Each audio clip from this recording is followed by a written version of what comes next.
Hello everyone, welcome to my channel digital Hindi service. दोस्तों, अगर आपका मोबाइल कहीं खो जाता है या गिर जाता है तो आप ऑनलाइन जाकर उसको ट्रैकिंग पर लगा सकते हैं।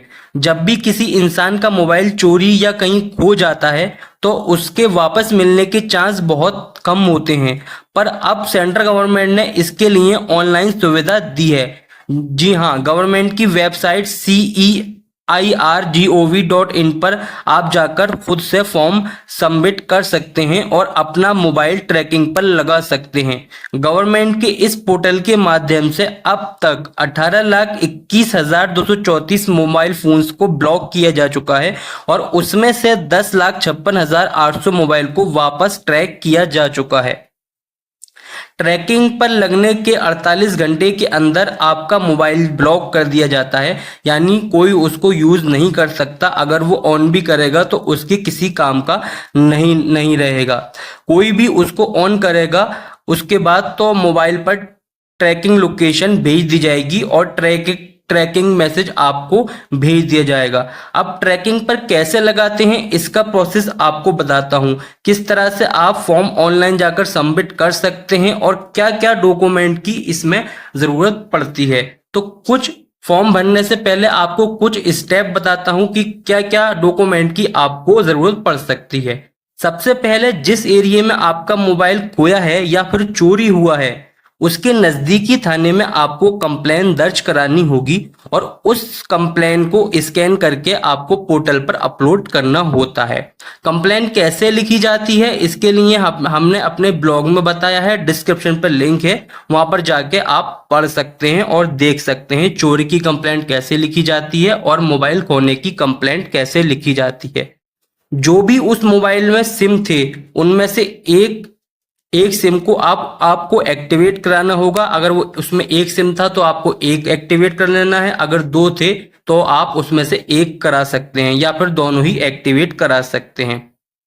जो भी आपका सिम डीलर है आप अपनी आईडी ले जाकर अपना सिम री इशू करा सकते हैं। जब तक आप खोए हुए या चोरी हुए मोबाइल का एक सिम एक्टिव नहीं कराओगे आपकी ट्रैकिंग रिक्वेस्ट नहीं डलेगी। तीसरा ये कि मोबाइल बिल की कॉपी भी आपको पोर्टल पर अपलोड करनी होगी। चौथा ये है कि आपको अपनी वैलिड आईडी प्रूफ अपलोड करना होगा, जैसे कि आधार कार्ड, पैन कार्ड, जो भी आपका गवर्नमेंट वैलिड आईडी प्रूफ है उनमें से आपको अपलोड करना होगा। ये सारे डॉक्यूमेंट आपको रेडी कर लेने हैं और स्कैन करा के कर लेने हैं। तो आपको बताता हूं कि चलिए कैसे आप ऑनलाइन जाकर ट्रैकिंग के लिए फॉर्म सबमिट कर सकते हैं। तो चलिए स्टार्ट करते हैं। इसके लिए आपको अपने मोबाइल में गूगल क्रोम ओपन कर लेना है और सर्च करना है CEIR। सबसे पहला वेब पेज ओपन होगा www.ceir.gov.in। आपको इस पर क्लिक कर देना है। जैसे आप इस पर क्लिक करेंगे कुछ इस तरह का इंटरफेस आएगा। आप देखेंगे आपको एक ऑप्शन दिखेगा ब्लॉक स्टोलन लॉस्ट मोबाइल, आपको इस पर क्लिक कर देना है। जैसे आप इस पर क्लिक करेंगे एक फॉर्म आपको फिल करना है। जो जो इसमें डिटेल दी गई है वो आपको डालनी है। सबसे पहले मोबाइल नंबर 1, मोबाइल नंबर 2, यानी अगर आप उस मोबाइल में 2 मोबाइल नंबर थे तो आप दोनों डाल सकते हैं, अदरवाइज अगर आपने एक एक्टिव करा रखा है तो आप एक डाल देंगे इनमें से। सेकंड ऑप्शन में आपको EMI फर्स्ट डालना है जो और दूसरे वाले में EMI 2 डालना है जो आपके बिल पर होगा या मोबाइल के डिब्बे पर होगा। इस तरह आपको मोबाइल का ब्रांड सेलेक्ट कर लेना है कि आपका मोबाइल कौन सा था, ओप्पो का था और कौन सा मोबाइल था वो आपको सेलेक्ट कर लेना है, कौन सी कंपनी का था। इनमें से आप सेलेक्ट कर लेंगे तो उसका नाम यहाँ पर आ जाएगा जैसे आप ब्रांड का नाम डालेंगे। उसके बाद आपको अपने डिवाइस का मॉडल सेलेक्ट कर लेना है कि कौन सा मॉडल था वो आपको यहाँ पर डाल देना है और उसके बाद आपको अपने मोबाइल का इनवॉइस अपलोड कर देना है जो आपको मोबाइल का इनवॉइस था। उसके बाद लॉस्ट इन्फॉर्मेशन में आना है। यहाँ पर आपको लॉस्ट प्लेस डालना है जहाँ पर आपका मोबाइल गिरा था या चोरी हुआ था।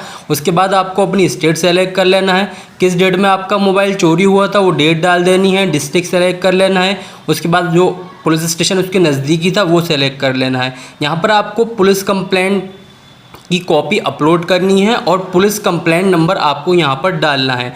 पुलिस कंप्लेंट जो आप एप्लीकेशन देंगे उसमें पुलिस स्टेशन की मोहर होनी चाहिए और पुलिस कंप्लेंट नंबर होना चाहिए, वो यहाँ आप अपलोड कर देंगे। उसके बाद यहाँ पर आप ऑनर का नाम डालेंगे, जिसका नाम इनवॉइस पर है वो यहाँ पर डालेंगे, उसका एड्रेस डालेंगे और उसकी यहाँ पर आप आईडी सेलेक्ट कर लेंगे, कौन सी आईडी आप अपलोड कर रहे हैं, आधार कार्ड, ड्राइविंग लाइसेंस जो भी हो। यहाँ पर ईमेल आईडी डाल देंगे, कैप्चा कोड फिल कर देंगे और जो उसकी वैलिड आईडी प्रूफ है वो आप यहाँ पर अपलोड कर देंगे। उसके बाद वो मोबाइल नंबर डालेंगे, जो वो मोबाइल नंबर आपने ऊपर डाला है उनमें से एक यहाँ पर डाल के आप फॉर्म को सबमिट कर देंगे। इसी तरह पूरा फॉर्म आप चेक कर लेंगे और उसके बाद आप सबमिट कर देंगे। सबमिट करने के बाद आपको एक रिक्वेस्ट आईडी मिलेगी, उस रिक्वेस्ट आईडी को आपको नोट कर लेना है और आप उसी पोर्टल पर जाकर उसका स्टेटस चेक कर सकते हैं। कुछ इस तरह से आपको स्टेटस चेक करना है।